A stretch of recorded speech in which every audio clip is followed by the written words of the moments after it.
고난은 신앙의 성장을 위함이라 라는 제목을 가지고 말씀을 전하고자 합니다. 저는 뉴스를 보면서 설교 뭐를 할까 고민할 때마다 뉴스를 봐요. 그래서 지난주 설교는 스위스에서 안락사한 사람들이 2,000명이 넘었다라는 뉴스를 보고 설교를 썼습니다.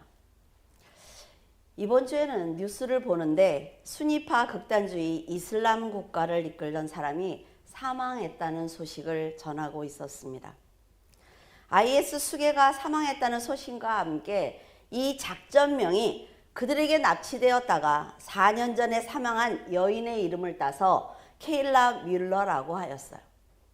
케일라 뮬러는 미국인이며 26세의 여성입니다. 순위파에게 납치되어서 18개월 동안 인질로 잡혀 있다가 살해를 당했다라고 미국은 주장하고 있습니다. 이 여인은 애리조나주 출신이며 이스라엘, 팔레스타인 등에서 구호 활동을 펼쳤던 귀한 여인이에요. 납치당했을 당시 덴마크 난민위원회에서 자원봉사를 하다가 순위파들에게 끌려간 것입니다.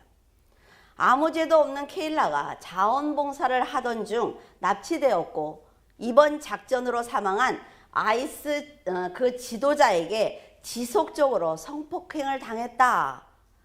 그래서 그곳을 탈출했던 한 소녀가 소식을 전해주었습니다. 인질로 잡혀온 케일라는 성노예 생활을 그곳에서 했지만 함께 고통을 당했던 소녀들에게 기대고 의지할 만한 엄마와 같은 존재였다라고 그 소녀는 전하고 있습니다. 그리고 예수 그리스도를 믿는 케일라는 이슬람교로 개종하라고 협박을 당했지만 끝까지 믿음을 지켰다라고 뉴스는 전하고 있었어요. 저는 다른 말은 하나도 안 들리고 이 말이 제 마음에 탁 들어온 거죠. IS 수괴를 비롯해 야만인과 같은 사람들에게 짓밟히면서도 끝까지 믿음을 지키며 함께 고통을 당하고 있는 소녀들을 보호해 주었던 케일라 뮬러를 생각하면서 마음이 먹먹해졌습니다. 자신의 의지로 아무것도 할 수 없는 상황에서 케일라는 과연 어떤 마음으로 하나님께 기도를 드렸을까 생각을 해보았어요. 하나님께서 살아계신다면 자원봉사를 하면서 선하게 살아가고 있는 나에게 왜 이런 고통을 주십니까? 라고 불평을 해도 전혀 이상하지 않은 상황이라 말이죠. 그러나 그녀는 하나님을 원망하지 않았고 믿음을 지켰습니다. 1절에 만일 땅에 있는 우리의 장막집이 무너지면 하나님께서 지으신 집, 곧 손으로 지은 것이 아니요 하늘에 있는 영원한 집이 우리에게 있는 줄 아느니라. 케일라가 끝까지 믿음을 지킨 것은 지금 입고 있는 이 육신의 장막집이 무너진다고 해도 하나님께서 지으신 영원한 집이 하늘에 있다는 것을 확신하고 믿었기 때문일 것입니다. 어쩌면 자신이 받고 있는 고난은 지금 너무나 끔찍하지만 하나님께서 자기에게 특별히 주신 고통이 아니라 모든 성도들이 살아가면서 받는 모든 고난인데 자기는 유독 사탄의 큰 시험에 드는 것이다 라는 생각을 하지 않았을까라는 생각을 해보았어요. 이 시험을 잘 견뎌낸다면 죄를 탕감을 받고 천국을 침노할 만한 신앙을 갖기 위한 성장의 기회가 될 수 있는 것 아닌가 그 여인은 생각하지 않았을까라는 생각을 해보았습니다. 참 그 여인을 생각을 하면서 많은 생각을 했어요. 그 어린 나이에 26이면 어리지 않습니까? 그 나이에 그 무서운 사람들에게 끌려가서 어떻게 견뎌냈을까? 우리는 어떻게 생각을 해도 케일라가 당한 고통을 짐작할 수도 없습니다. 하지만 믿음을 지키기 위해서 끝까지 싸운 26살밖에 안 된 그녀의 믿음을 가름조차 할 수 없어서 이것저것 생각해 본 것입니다. 하늘에 큰 소망을 가진 자가 아니라면 그녀와 같은 선택을 절대로 할 수 없기 때문이에요. 야만인과 같은 그들에게 육체를 유린당하면서도 끝까지 하나님을 배신하지 않는 그녀를 보면서 과연 지금 우리들의 신앙은 무엇을 하고 있는지, 우리는 지금 어떻게 살아가고 있는지, 우리는 작은 일만 있어도 불평하고 판단하고 조롱하고 낙심하고 있는데 과연 이 여인은 어떤 믿음을 가지고 신앙을 지켰는지 우리가 한번 생각해 봐야 합니다. 아직도 세상 곳곳에서는 목숨을 걸고 하나님을 배신하지 않는 사람들이 이렇게 있단 말이죠. 그렇다면 우리는 믿음을 지키기 위해서 무엇을 하고 있습니까? 그녀는 어차피 썩을 육신을 위해선 살지 않겠다라는 생각을 했을 것입니다. 케일라가 생각하기를 하나님의 기업을 유업으로 받는데 살면서 당하는 고난의 크기는 전혀 상관이 없기 때문에 원망보다는 천국에 소망을 두었을 것입니다. 어떤 말을 우리가 한다고 해도 케일라 밀러의 믿음을 따라갈 수 없습니다. 하지만 구약의 선지자들이 그랬고 신약의 사도들이 육체의 고통보다는 천국에 소망을 두었기에 케일라의 믿음을 그들과 같은 반열에 두고 생각해 보고자 합니다. 선지자들과 사도들은 결국 자신들이 죽는다는 것을 알고 있었단 말이죠. 하지만 그들은 세월이 지나면 낡아져서 벗어버려야 하는 이 육신에 연연하지 않았어요.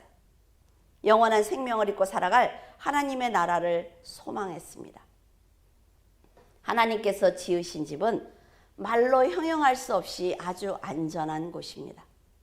복음을 전하다가 돌에 맞는 고통을 당하는 그 스데반은 하늘문이 열리고 보좌에 서서 자신을 향해서 두 팔을 벌리고 있는 주님을 만났습니다. 보좌에 서 계신 그리스도와 열린 문 사이로 보이는 그 천국은 지금 날아오고 있는 이 돌에 맞는 육신의 고통을 느끼지 못할 정도로 아주 아름다운 곳이었습니다. 그는 아마도 생가사의 갈림길에서 자신의 믿음을 실제로 눈으로 보고 있는 경험을 하고 있을 것입니다. 선지자들과 사도들이 순교할 때 하나님께서는 끝까지 충성하는 성도에게 그들이 당하는 고통보다 더 큰 은혜와 평안을 허락하시는 것입니다. 하나님의 사랑과 믿음이 함께할 때 케일라처럼 순교할 수 있는 거예요. 우리는 그런 말 잘하죠. 내가 하나님을 위해서 죽을 수 있어. 천만에요. 여러분, 이 여인이 있는 그 자리에 함께 가보자고요. 하나님이 주시는 이런 사랑은 순교를 각오하는 성도들에게 주시는 하나님의 은혜입니다. 2절에 참으로 우리가 여기 있어 탄식하며 하늘로부터 오는 우리 처소로 덧입기를 간절히 사모하노라. 이렇게 입음은 우리가 벗은 자들로 발견되지 않으려 함이라. 세상을 살아가는 동안 인간은 그 어떤 것도 마음대로 할 수 없습니다. 우리가 계획한 대로 다 되면 고난이 왜 있겠어요? 그래서 무기력해질 수밖에 없고 한계를 느낄 수밖에 없는 것입니다. 하지만 이 썩어질 육체를 벗고 하나님이 주시는 영원한 생명의 옷을 입는 그날 우리 모두는 부활의 영광에 들어가게 될 것입니다. 성도에게는 그 마지막 날, 부활의 거룩한 옷을 입는 날이 준비되어 있기 때문에 지금 이 세상에서 당하는 고통이 아무리 크다고 해도 인내할 수 있는 것입니다. 케일라는 감당하기 힘든 그런 고통을 당하면서도 자신을 구하기 위해서는 악한 자들과 어떤 타협도 하지 마라. 그렇게 그 소녀에게 전했어요. 육신의 장막은 언젠가는 무너질 것이므로 신앙을 버리는 죄로 영원한 하나님의 나라에 들어가지 못하는 불행을 당하고 싶지 않았던 것입니다. 성도들도 하나님의 백성이지만 육신의 장막을 벗는 날까지 세상에서 나그네로 살아가면서 고통을 당할 수밖에 없습니다. 물론 그녀가 당하는 고통은 입에 담기도 힘들지만 결국 성도들을 공격하는 사탄의 괴롭힘이 여러분의 삶에 각자 다른 모습으로 드러났다면 그녀처럼 감당해야만 합니다. 이 육신의 장막을 벗고 하나님을 만났을 때 우리가 부활의 옷을 덧입지 못하고 벌거벗은 몸으로 하나님을 만난다면 그것은 세상에서 구원의 소망이 없는 사탄의 종으로 살았다는 증거이기 때문에 천국에 들어갈 수 없습니다. 요한계시록 22장 12절에서 15절에 보라 내가 속히 오리니 내가 줄 상이 내게 있어 각 사람에게 그가 행한 대로 갚아주리라. 너무 무섭지 않습니까? 나는 알파와 오메가요 처음과 마지막이요 시작과 마침이라. 자기 두루마기를 빠는 자들은 복이 있으니 이는 그들이 생명나무에 나아가며 문들을 통하여 성에 들어갈 권세를 받으려 함이로다. 개들과 점술가들과 음행하는 자들과 살인하는 자들과 우상 숭배자들과 및 거짓말을 좋아하며 지어내는 자는 다 성 밖에 있으리라. 마지막 날 그리스도께서는 의인과 악인을 구별하실 것입니다. 그들이 살면서 행한 대로 말한 대로 내가 너를 심판할 거야 라고 말씀하셨단 말이죠. 하나님께서는 알파와 오메가이기 때문에 시간의 처음과 끝이 되시는 그리스도의 심판을 피할 수 있는 사람은 없습니다. 믿음을 지키며 하나님의 뜻대로 산 그런 의인에게는 구원의 상을 주실 것이고 악하게 산 자에게는 엄중한 영벌을 심판을 하실 것입니다. 십자가를 지시고 부활하신 그리스도께서는 모든 계획을 성취하셨기 때문에 악인을 향한 분노의 심판을 그 누구도 막을 수가 없습니다. 하나님께서는 우리가 지금 살아가는 동안에 돌이킬 기회를 충분히 주셨어요. 하나님을 만났을 때 나는 이래서 못했고 나는 이래서 못했습니다라고 핑계댈 수 없다 말이죠. 교회와 성경과 믿음의 형제를 통해서 깨닫는 기회를 주셨기 때문에 마지막 심판대에 섰을 때 어떤 변명도 할 수가 없습니다. 두루마기를 빠는 자들은 복이 있다라는 말씀은 죄로 더럽혀진 옷을 그리스도의 보혈로 빨아서 깨끗한 흰 옷을 입은 자, 그러니까 그리스도를 믿어 의롭게 된 자들은 하나님의 나라에서 영원히 복되게 살 것이다 라는 말씀이에요. 이 세상은 정해진 시간이 있습니다. 하지만 육신을 벗고 들어갈 하나님의 나라는 시간이 없는 영원한 세계예요. 그래서 육신의 장막을 입고 있을 때 만나는 모든 고난은 반드시 이겨내야만 합니다. 천국은 실제로 존재하는 곳입니다. 그래서 마지막 심판은 반드시 일어날 것이기 때문에 선지자와 사도와 그리고 케일라처럼 끝까지 승리해야 하는 것입니다. 사후에 만나는 천국은 생명수를 목마른 자들에게 값없이 주는 곳이며 사망과 애통과 곡하는 것이 없는 아주 안전한 곳입니다. 성령께서 사도 요한에게 보여주신 천국은 하나님의 영광으로 둘러싸여 있었어요. 지극히 귀한 12가지 보석으로 만들어져 있었고 수정과 같이 아주 맑은 곳이었습니다. 성곽은 각색 보석으로 꾸며져 있었고 12문은 모든 문마다 한 개의 진주로 만들어 있었으며 성의 길은 맑은 유리와 같은 정금으로 만들어져 있었습니다. 그런데 이 사람이 본 것이 사실일까요? 다 표현한 것일까요?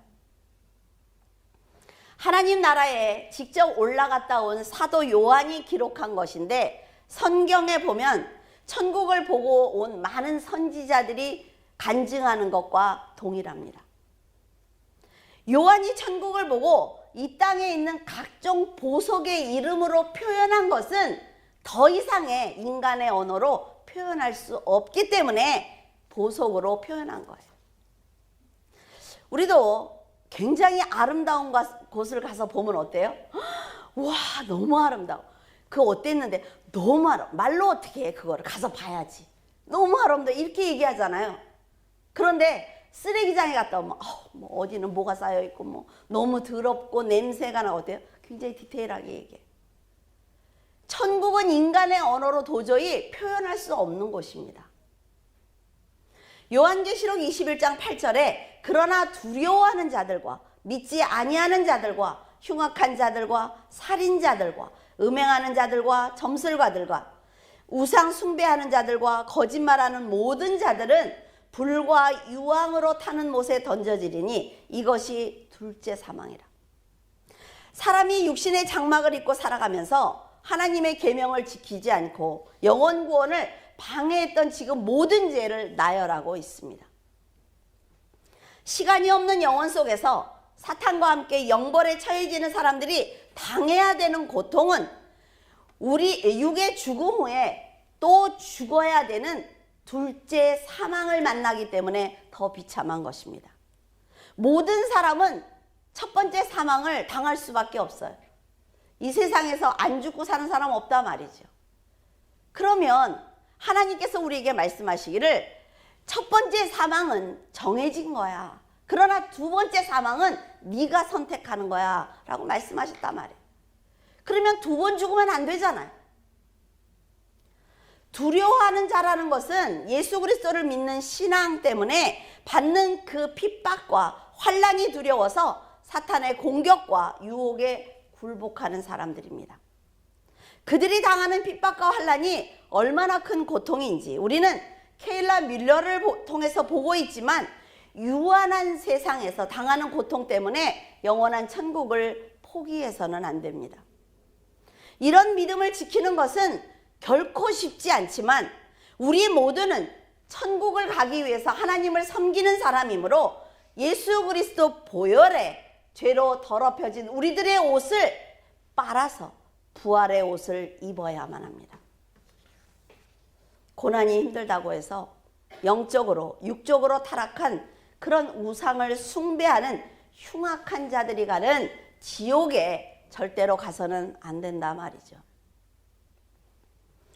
그리스도인을 핍박하고 영혼들을 사고 파는 자들이 가는 지옥에 거룩한 여러분이 어떻게 사탄과 함께 가겠습니까? 이들은 성도들이 예수 그리스도를 기쁨으로 만나는 그 시간에 하나님의 심판을 받을 것이며 성 밖에서 이를 갈며 고통스러워할 것입니다. 이 세상에서 거룩한 삶을 살지 않는 사람들, 진리의 말씀대로 선을 행하지 않는 사람들은 하나님의 영광을 누리는 성도들과는 달리 둘째 사망에 참여하게 될 것입니다. 사람들이 육체의 장막을 벗는 죽음이 첫째 사망이라고 한다면 둘째 사망은 모든 시간들이 다 사라지고 불과 유황으로 타는 못에 사탄과 함께 들어가는 영원한 죽음을 말하는 것입니다. 처음부터 복음을 아예 듣지 못하는 지역에 살았다면 그것도 아주 안타까운 일일 거예요. 하지만 여러분처럼 예수 그리스도와 영원한 나라가 있다는 것을 알고도 천국에 들어가지 못한다면 그것은 너무나 큰 불행일 것입니다. 천국은 육의 장막을 벗는 날 들어갈 우리들의 영원한 집입니다. 하지만 여러분이 이 세상에 살아가면서 부활한 자로 살아간다면 하나님께서는 또한 이 세상에서 살아가는 여러분의 삶을 천국으로 만들어 주실 것입니다. 세상에서 천국의 삶을 산다는 것은 마태복음 3장 2절에 회개하라 천국이 가까이 왔다고 세례 요한이 외친 것처럼 회개하는 자들이 누릴 수 있는 축복입니다. 마태복음 5장 3절 말씀에 심령이 가난한 자는 복이 있나니 천국이 그들의 것이다 라고 말씀하셨으므로 우리는 심령이 가난한 자로 살아야 합니다. 여러분, 하나님을 사랑하면 이렇게 살 수 있단 말이죠. 어떻게 그걸 다 지켜? 라고 얘기하는 건 뭐예요? 하나님을 사랑하지 않고 있어 라는 얘기예요. 하나님을 사랑하면 왜 음행을 하겠으며 왜 거짓말을 하겠으며 왜 남들을 판단하고 조롱을 하겠어요? 누가복음 18장 29절에서 30절에는 이르시되 내가 진실로 너희에게 이르노니 하나님의 나라를 위하여 집이나 아내나 형제나 부모나 자녀를 버린 자는 현세의 여러 배를 받고 내세의 영생을 받지 못할 자가 없다 라고 말씀을 하셨어요. 여러분에게 집이나 아내나 형제나 부모나 자녀를 버리고 등지라는 말씀이 아닙니다. 케일라 뮬러처럼 예수 그리스도를 부인하고 이슬람교로 개종해라 라고 했을 때 거절하는 것은 자기가 죽을 수 있는 환경을 스스로 만드는 것입니다. 케일라가 이렇게 한 것은 영원한 하나님의 나라가 있다는 것을 믿었고 자원봉사를 하면서 하나님께서 보여주신 기적을 보았을 것입니다. 그러니까 봉사하는 분들은 어때요? 자꾸 자기가 깨지지 않습니까? 기도하면서 하나님의 은혜를 깨달았을 거예요. 하지만 웬만한 믿음으로는 절대로 순교를 선택할 수가 없습니다. 그러나 죽음이 두려웠다면 그녀는 그들의 말대로 개종했을 것입니다. 어떻게든지 살아남아야지. 그래야 내 가족을 만날 수 있지 않겠어? 라는 생각을 했을 거예요. 가족을 만나기 위해서 그들의 비유를 맞추면서 살아남기 위해서 노력을 했을 것입니다. 하지만 자기를 구하기 위해서 미국이 어떤 타협도 하지 마라 라고 말하는 것과 기독교를 버리지 않는 그녀의 선택을 보았을 때 죽으면 죽으리라 라는 믿음을 가진 것입니다. 이것은 혹여 그들의 손에 죽더라도 예수 그리스도를 부인하지 않겠다는 강한 믿음이며 의지입니다. 케일라 밀러가 택한 이런 선택이 바로 예수님의 말씀처럼 하나님의 나라를 위해서 집을 버린 것이고 가족을 버린 것입니다. 아무나 쉽게 할 수 없는 선택을 목숨을 걸고 한 이 여인은 하나님을 지금 만났을 것입니다. 하나님의 품에서 안식을 누리고 있을 거예요. 이렇게 세상 곳곳에서 천국에 가기 위해서 지금도 자기의 목숨을 걸고 신앙을 지키고 있다는 거예요. 그런데 우리는 작은 핍박에도 예수 그리스도를 부인하고 여전히 쾌락을 버리지 못하고 음행하는 죄를 짓고 있는 것은 아닌지 생각해 봐야 합니다. 하나님의 나라는 선지자들과 사도들과 믿음의 사람들처럼 육신의 장막이 무너지는 고통을 감내하면서 지켜내야 하는 것인데 과연 지금 교회와 성도들은 그런 사명을 감당하고 있는지 생각해 봐야 한단 말이에요. 내 가족과 오로지 나와 내 자녀와 내 것 이것만을 위해서 살아가고 있지는 않습니까? 사람은 분명히 연약한 부분이 있습니다. 죽음을 두려워하고 항상 자기가 우선순위이며 다른 사람들보다 더 성공적인 삶을 살고 싶은 욕심을 가지고 있습니다. 내가 좋아하는 것, 내가 하고 싶은 것을 포기하고 싶지 않은 그런 인간적인 생각을 가지고 있단 말이에요. 하지만 하나님께서는 우리의 이런 연약한 부분에 대해서 상관하시지 않습니다. 그런 육신의 연약함 때문에 더 성장하지 못하는 우리를 불쌍히 여기고 계세요. 어루만져 주시며 강한 자가 될 수 있도록 하나님께서는 우리에게 능력을 부어주실 수 있는 절대자이기 때문입니다. 나는 못해. 나는 돈이 없어서 못해. 학교에 가서 수업을 하다 보면 학생들이 제일 많이 하는 얘기가 그거예요. 목사님, 저는 가진 게 없어요. 제가 공부를 한다 그래도 목회를 할 수 있을까요? 하나님을 믿지 않습니다. 내가 이렇게 얘기를 해요. 당신은 하나님을 믿지 않고 있습니다.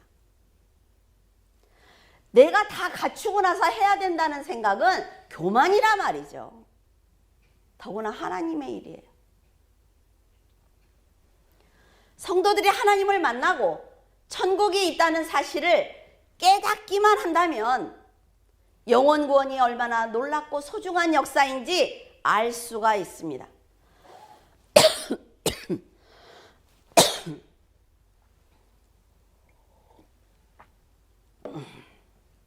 그러면요, 이 역사가 너무나 소중하다라는 것을 알면 자기의 육신의 연약한 부분은 스스로 치유할 수가 있습니다. 왜? 하나님이 주신 은혜 때문에 그래요. 치유가 돼야 성장하는 것 아니겠어요? 그런데 항상 우리는 다른 사람들이 나를 치유해 주기를 원하고 있어요. 왜 목사님이 나한테 관심이 없어요? 왜 나에게 이렇게 도와주지 않아요? 라고 얘기하는데 하나님도 관심 없단 말이에요. 하나님이 관심 있는 분은 열심히 하는 사람들이에요.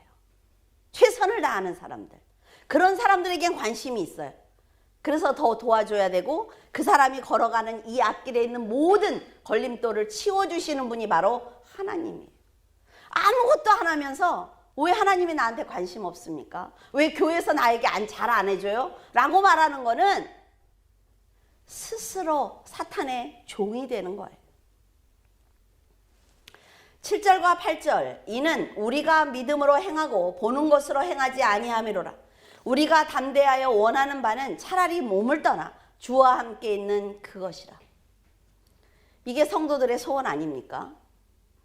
성도들이 살아가면서 드러내는 선한 행위는 내 안에 보이지 않는 그런 믿음을 보이도록 헌신했기 때문에 보이는 것으로 드러난 것입니다.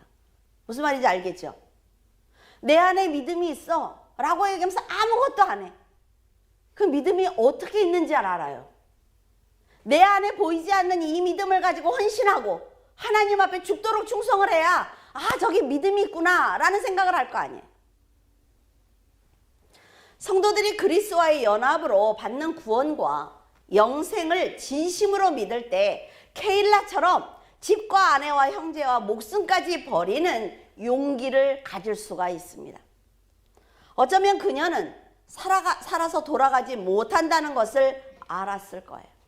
그래서 마지막까지 하나님의 품에 안기기 위해서 힘을 냈을 것입니다. 너무 슬프지만 사랑하는 자기의 가족들은 예수 그리스도 안에 있기만 하면 성령으로 하나가 된다는 것을 알고 있었을 거예요. 성령으로 하나가 되면 하나님의 나라에서 함께 영생을 누릴 수 있기 때문에 끝까지 예수 그리스도를 부인하지 않은 것입니다.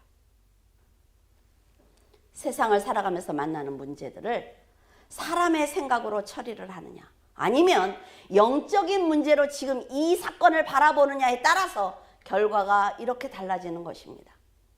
우리가 살아가면서 만나는 건 다 육적인 문제예요. 영적인 문제가 어디 있어요? 그런데 내가 이걸 육적인 문제로 바라볼 거냐 영적인 문제로 바라볼 거냐의 결과는 완전히 다릅니다. 그래서 성도들이 언제나 하나님을 소망하는 그 믿음 안에서 세상의 문제를 바라볼 때 조금은 쉽게 결단할 수가 있습니다. 사도 바울 역시 복음을 전하는 것이 고난이었단 말이에요. 그래서 두렵고 아팠어요. 여러분, 하나님의 일을 할 때 두렵지 않은 사람이 어디 있습니까? 아프지 않은 사람이 어디 있어요? 다 내 자존심대로 살고 싶어요. 그러나 언젠가는 죽는다는 걸 안단 말이에요. 자기는 언젠가 순교할 것을 알고 있었어요, 이 여인은. 그래서 사도 바울은 그래서 차라리 몸을 떠나 주와 함께 거하는 것이 같이 사는 것이 편하겠다. 그래서 죽기를 소원하는 것입니다. 사도 바울은 진실된 믿음을 가지고 있습니다. 하나님의 나라가 있다는 확신도 있어요. 그러나 사도 바울에게는 다른 사람의 영혼을 구원해야 되는 사명이 있었어요. 이 사명 때문에 못 죽는 거예요. 영원한 집이 있고 그곳에 가면 하나님의 얼굴을 대면하면서 그리스도와 함께 살아가고 있다는 걸 알고 있었습니다. 하지만 영원 구원이라는 사명을 받았기 때문에 견뎌내는 것입니다. 내가 조금이라도 잘못했을 때 저는 그 사도 바울의 곁을 떠난 데마를 참 많이 생각을 합니다. 데마가 너한테 인사하고 있어. 데마가 나와 함께 있어. 라는 편지가 많았단 말이에요. 그런데 어느 날 데마는 떠났다. 라는 글을 쓴 걸 봤잖아요. 왜 떠났을까요? 사도 바울이라는 인간을 볼 것이 아니라 사도 바울이 믿고 있는 하나님을 보면 실족하지 않습니다. 자, 지금 사도 바울이 나는 죽음은 두렵지만 담대하게 지금 영원 구원을 위해서 일하고 있어 라고 말한 이 사도 바울의 마음을 여러분이 가져야만 합니다. 케일라의 선택이 바로 사도 바울과 같은 순교한 제자들과 동일한 선택이라 말해요. 26살이 대단하지 않습니까? 우리 교회 26살은 누구예요? 백예원이 뒤에서 저렇게 친절하게 백예원 막 이러고.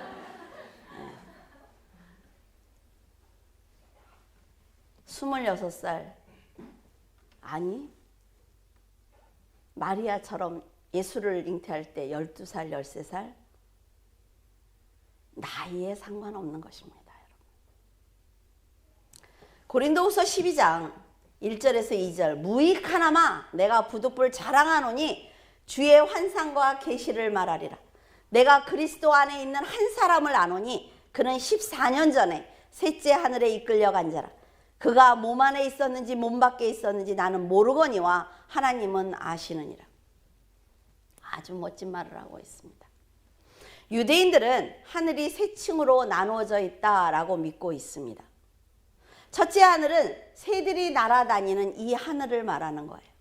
둘째 하늘은 해와 달이 떠 있는 우주를 말하는 것입니다. 그 창공을 둘째 하늘이다 라고 부르고 있어요. 그리고 셋째 하늘은 하나님의 거룩한 보좌가 있는 곳입니다. 지금 사도 바울은 하나님의 보좌가 있는 셋째 하늘에 올라간 영적 체험을 지금 간증하고 있는 거예요. 이 셋째 하늘이 바로 천국인데 바울은 그 낙원에서 사람의 말로 표현할 수 없는 말들을 많이 들었다라고 간증하고 있습니다. 영혼이 몸 밖에 나가서 천국에 간 사람은 성경에 많이 있습니다. 그들은 모두 보좌를 보았고 하나님의 음성을 들었으며 천국이 실제로 존재한다는 것을 아주 직접 보고 와서 성경에 기록해 놓았습니다. 그 아름다운 천국을 보고 왔기에 사도 바울은 육신의 장막이 무너져도 두렵지 않은 것입니다. 한 영혼이라도 천국에 데려갈 수 있다면 자신의 생명을 기꺼이 내놓아도 두렵지 않은 거예요. 왜? 그곳에 갈 거니까. 그래서 저도 어떨 때 기도할 때 그런 기도를 드립니다. 정말 말 안 듣는 사람은 제가 기도하면서 하나님 지옥을 한 번만 탁 펼쳤다가 접으면 안 되실까요? 정말 너무 사랑스러운 사람은 천국을 한 번만 탁 보여주면 안 될까요? 저도 그런 기도를 할 때가 있어요. 한 번만 보면 저런 행동 안 할 텐데. 한 번만 보면. 하나님께서는 성도들에게 이런 믿음을 지금 우리에게 요구하고 계시는 거예요. 예수 그리스도께서는 우리에게 너희도 할 수 있어 라고 말씀해 주신단 말이에요. 날마다 우리에게. 너 할 수 있어. 왜 못한다고 그래? 네 능력이면 할 수 있어. 왜? 네가 부족한 모든 건 내가 줄게. 이게 하나님이에요. 근데 우리는 하나님이 나에게 준다는 생각을 전혀 하지 않아요. 하나님의 그런 말씀을 듣고 많은 믿음의 사람들이 하나님의 나라를 소망했습니다. 사탄의 방해에도 불구하고 사도 바울과 케일라처럼 믿음을 지켜내고 있어요. 지금도 많은 성도들은 예수 그리스도를 버리면 살려준다는 사탄의 요구를 믿음을 지킨 7천인과 같이 지켜내고 있습니다. 제 블로그에도 이단들이 장난이 아니에요. 뭘 알고 말하는 거니? 뭐 장난 아니에요. 돌아가면서 와서 네가 지옥불에 있는 걸 기대한다는 둥.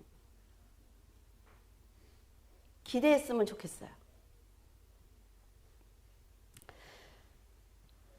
지금 이 믿음의 사람들은 자신의 구원과 다른 영혼 구원을 위해서 자기의 재물을 사용하고 있습니다. 그리고 삶을 희생하고 있어요. 종국에는 자기의 목숨까지도 다 드리고 있습니다. 하나님께서 우리의 죄에 관심을 가지고 생명을 주신 것처럼 우리도 다른 사람들의 죄사함과 구원을 위해서 노력을 한다면 하나님께서는 더 많은 일을 하실 수 있을 것입니다. 자꾸 우리가 중심이니까 내가 뭐 조금만 하면 하나님이 나한테 뭘 줄 거야. 내가 우리 교회에서 제일 헌신해. 이런 말들을 한단 말이에요. 그러나 내가 헌신했더니 내가 기도했더니 하나님이 더 많은 일을 하시고 계시는구나. 기뻐해야지요. 그렇지 않습니까? 여러분, 상급을 받기 위해서 무엇을 해야 된다는 생각을 버리시기를 바랍니다. 저는 그런 생각을 해요. 분명 사람들마다 상급은 다를 것입니다. 구원이라는 건 같겠죠. 그러나 상급은 다르다고 생각을 해요. 그런데 우리가 상급을 보고 일을 하면 구원받지 못합니다. 그런데 구원을 보고 일하면 상급은 따라온단 말이죠. 무슨 말인지 알죠? 공부를 안 하면서 자기의 성적이 떨어지는 것만 고민을 해요. 그러나 공부를 하면 성적은 따라온단 말이죠. 현우가 오래간만에 왔는데 좀 미안하네. 얼마나 법에 대한 공부가 힘들겠어요. 감히. 죄송해요.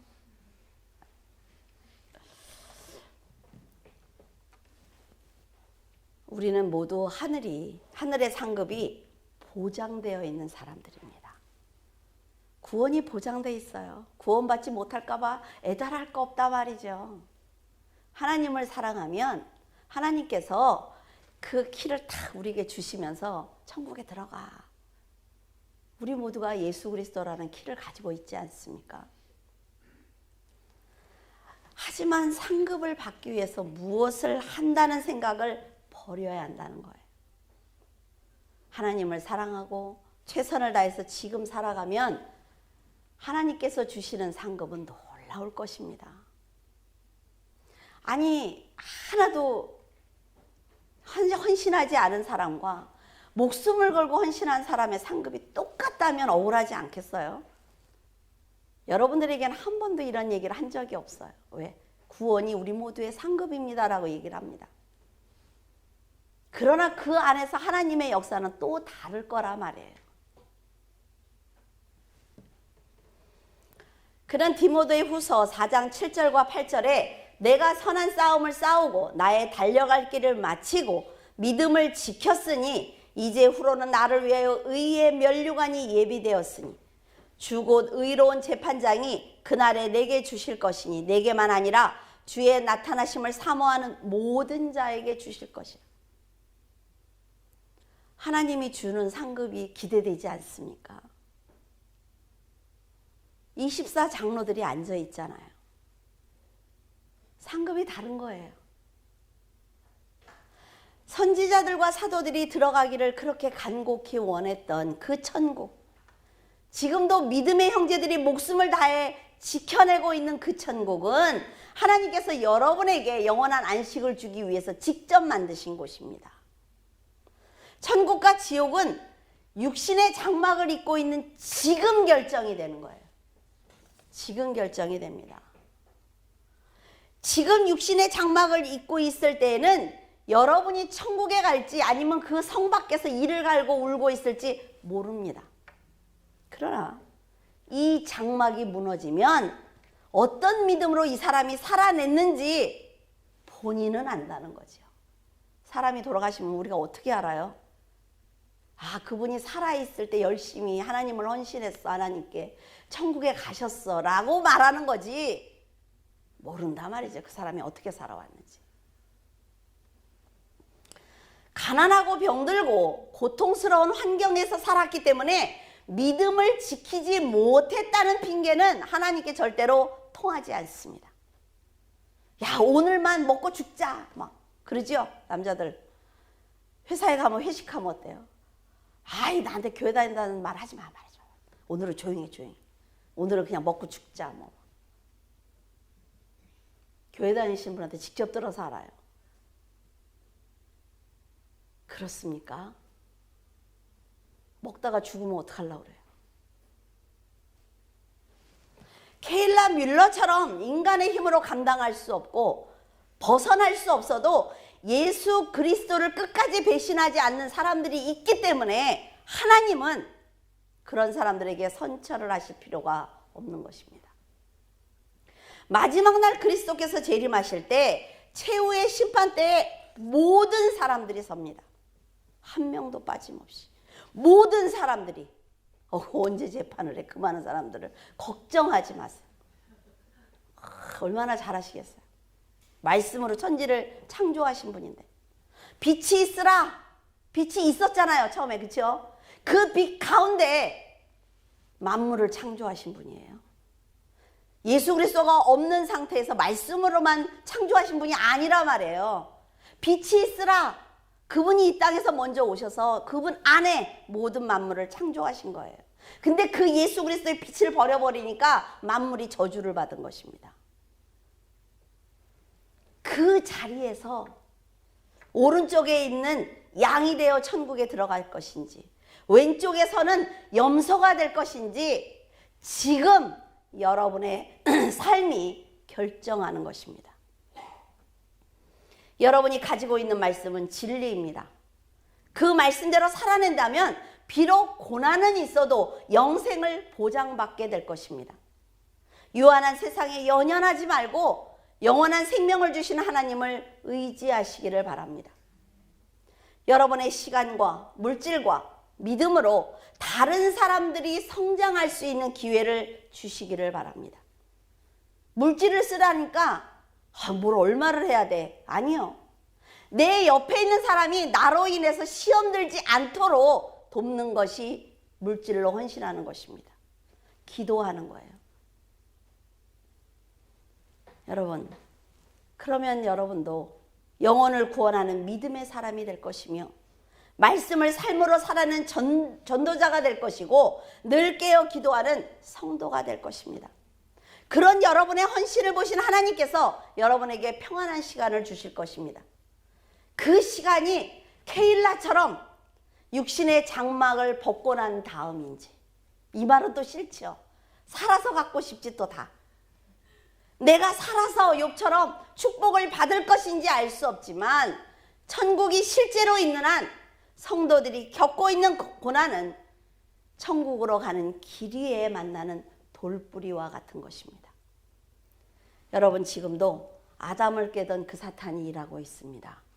그렇기 때문에 아담이 속은 것처럼 절대로 속으면 안 돼요. 지금도 예수님을 시험하던 그 사탄이 여러분을 시험하고 있습니다. 그렇기 때문에 예수님처럼 말씀으로 물리치면 이겨낼 수 있습니다. 사탄의 음성은 두 번 생각하지 말라 말이죠. 내가 하나님 앞에 이걸 헌신해야지 그러면 어때요? 그건 첫 번째 내 생각이야. 하나님의 은혜. 근데 집에 가다가 뭐 그렇게까지 할 거 있어. 그래도 누군가가 같이 해주겠지. 집에 가면 그래 뭐 하던 대로 하지 뭐 이렇게 갑자기 유난스럽게 헌신을 한다고 그래. 이렇게 된단 말이야, 사람은. 부디 사도 바울처럼 케일라처럼 하늘의 소망을 두고 더럽고 추한 세상의 마음을 빼앗기지 않기를 예수 그리스도의 이름으로 축원을 드립니다.